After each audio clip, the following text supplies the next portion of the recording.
I suppose my grandfather had eccentric tastes. The place he called home near the end of his life was a somewhat disturbing property that would surely freak out most people. It was a former insane asylum. Despite its off-putting past, he talked about it like it was the most luxurious mansion you could imagine. Instead of being creeped out by it, he was proud to own such a historic old building. He bought it for a very good price, but spent quite a bit on restorations. When he passed away, I was stunned to discover that he left the building to me. A few members of the family were a bit insulted that he gave it to me over them, but most were so unsettled by the place that they didn't mind. I guess I really was his favorite granddaughter. I drove up one day to take a look at the place, tour the building, and decide what I was going to do about the fact that it had recently come into my ownership. At first, I thought there was no way I'd ever actually move in. Arriving at the property, I was confronted with the sandstone monstrosity.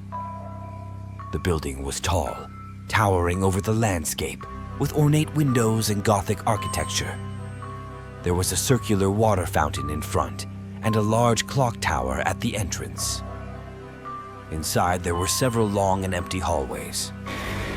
My grandfather had renovated the opening interior room into a living room and had rearranged things quite a bit. He had changed the doctors' and nurses' areas into his lavish bedroom and guest rooms. The kitchen was fully redesigned with expensive granite countertops. In one room, there was even a pool hall. He had really turned this grim asylum into his own personal manor. I was somewhat impressed. At the time, I still lived in a cramped apartment, so this was certainly an upgrade as far as space was concerned. I was pretty hesitant, but eventually I decided to sell my apartment and move in. It might be a bit creepy, but it was much nicer than the place I'd been staying, and there was no way I could pass up on all that space. It's not wise to look a gift horse in the mouth, I suppose. It took some time to get used to it, and heating the place was a nightmare. Whenever I'd walk through the hallways, it'd be freezing cold. However, the bedrooms and other rooms I could heat with fireplaces and heaters. After a while, I stopped seeing it as an asylum and saw it more and more as just a nice house that my loving grandfather had graciously given to me. I was appreciative. This next part is a bit difficult to describe, but I guess it's relevant. I've had mental health issues all my life, on and off. They tend to get worse during periods of high stress, and shortly after my move, I started having a lot of issues at my job and with a few of my relationships. I became very paranoid as a result. I was convinced that someone was poisoning my food. Even when I was self-aware enough to know that it wasn't true, it still bothered me and kept me from eating for several days. I felt I was having some sort of psychotic breakdown. Eventually, I sought psychiatric help, and after much assessment, I was diagnosed with schizophrenia. I didn't have any auditory or visual hallucinations, and with the aid of therapy and medication, I was able to keep my symptoms in check and manage it. The irony of living in a former insane asylum at the time wasn't lost on me. My friends morbidly joked that maybe the building was what did it somehow. But of course, I'd had a history of such mental health problems all throughout my life. Thankfully, this was the 21st century, and I was able to receive proper treatment, unlike many of the poor folks who lived their lives in the former asylum that I then called home. It was also a less taboo subject, something to be discussed more openly, instead of locked away behind the gates of hellscapes like an insane asylum. Patients were once stored away from society like a dirty secret, and subjected to what would now be seen as horrible medicalized mistreatment. This grim history was all around me, and only drove home the point for me what progress we had made as a society and how grateful I was for it. Then something most peculiar happened. One night I was heading to the kitchen to get a midnight snack. I had a blanket wrapped around me while traveling through the cold hallways. While making my way there, I noticed unsettling movement in the distance. The hallway I was in had tall wooden doors along either side, with each one leading to a small room that the patients once stayed in. When I looked towards the source of the noise, I saw a human figure walking out of an open door. The figure moved down the hallway before disappearing through another open door further down.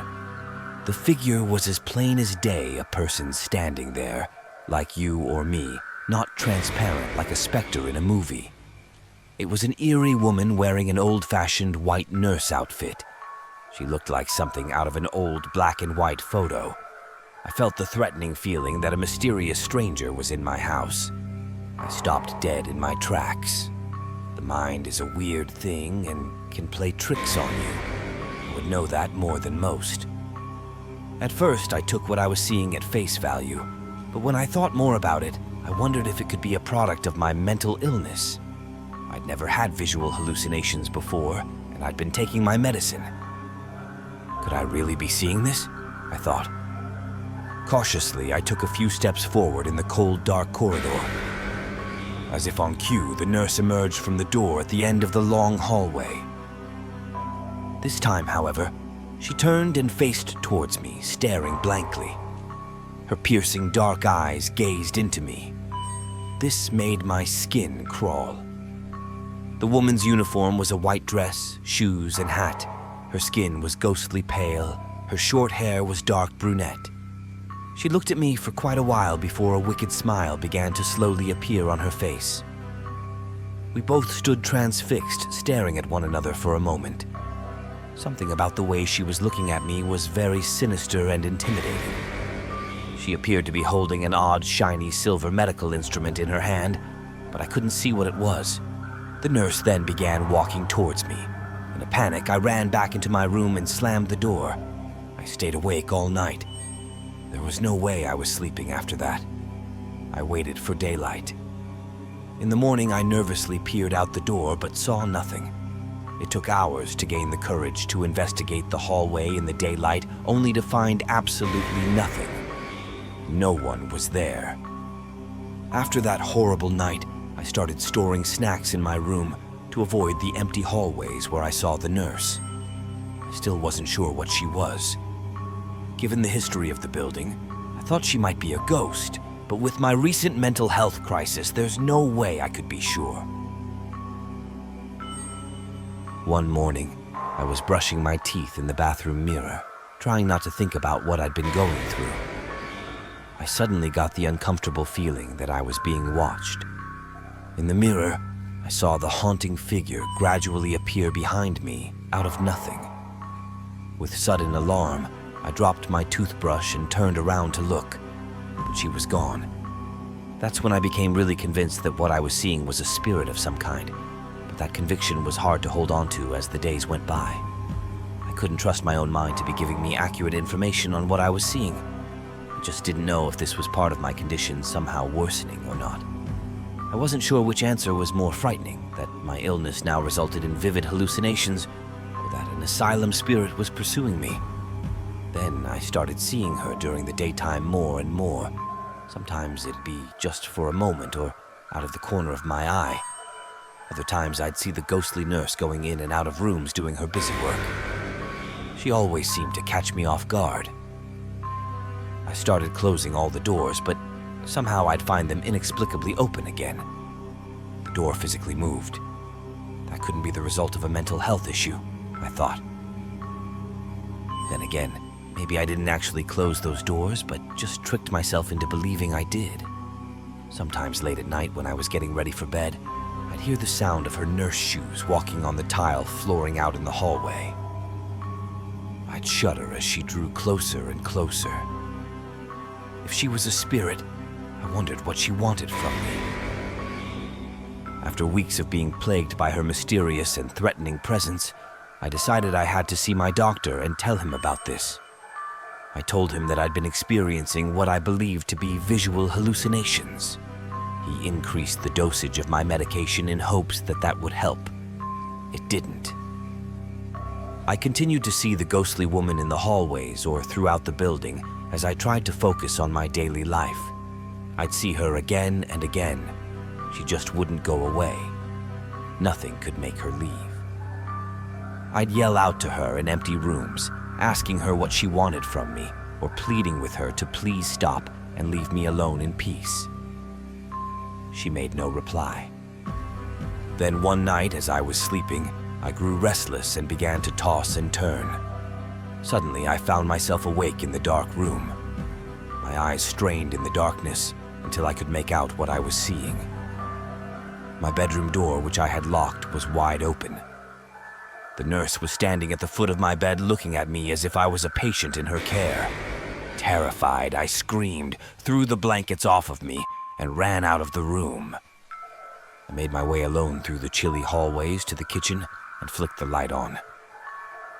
I stayed in the kitchen all night, guarding the door and looking around the room nervously, waiting for her to spontaneously appear somewhere. I knew I locked that door.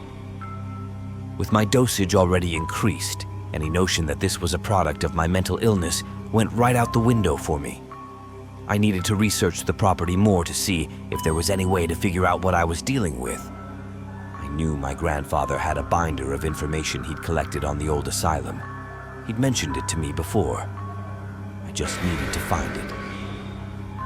I spent the day digging through storage until I finally uncovered it in an old tote at the very bottom of a stack of cardboard boxes. The binder was full of newspaper clippings and documents about the place, from the time it was being built until the time it was closed down and sold. There were even letters and correspondence between staff within its pages. I learned about the grisly history of the asylum and about the poor treatment and dehumanization of the patients there. In order to calm patients down, sometimes they'd put them in ice baths, which were tubs filled with ice to get them to calm down. They also did electroshock therapy on supposedly unruly patients. But the worst of all was the many horrific transorbital lobotomies, which were done with tools resembling an ice pick and hammer.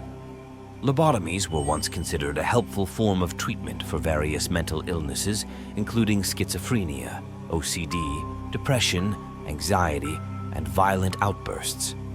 Sometimes the patient's relatives just simply didn't want to deal with them for whatever reason, and so they had them committed or lobotomized. Anyone deemed abnormal was at risk. Sometimes this was an easy way for a husband to get rid of his former wife. The procedure essentially resulted in permanent brain damage to the prefrontal cortex and left the patient as a zombified shell of their former self. A steel ice pick was stabbed just below the eyelid into the thin bone inside the eye socket. The end of the long silver ice pick would then be struck with a small medical hammer until the pick cut into the brain tissue. The pick was then moved around from side to side until it severed the frontal lobe's connection to the thalamus. Their personality, their self, and their ability to make rational decisions were forever destroyed. Sometimes the patients were wide awake during these procedures, and sometimes they died from brain bleeding. The patients were left with vacant expressions and severely blunted or reduced emotions.